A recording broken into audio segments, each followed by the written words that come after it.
আসসালামাইকুম, কেমন আছেন সবাই? ইতিমধ্যে দেখেন বাজারের ঢুকার মুখেই প্রচণ্ড জ্যাম লেগে গেছে, কারণ এত পরিমাণ দর্শক চলে আসছে শুধু এই খেলা দেখার জন্য। দৌলতপুর আমেনা আলী স্টেডিয়ামে আজকের ফাইনাল খেলা দেখার জন্য কি পরিমাণ দর্শক এখানে হাজির হয়েছেন।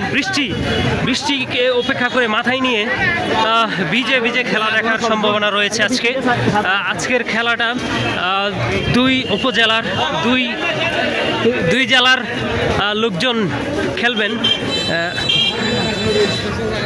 দেখতে পাচ্ছেন ইতিমধ্যে কানায় কানায় ভর্তি হয়ে গেছে। আমি জানি না কোথাও জায়গা পাবো কিনা, তারপর আপনাদেরকে দেখানোর চেষ্টা করছি।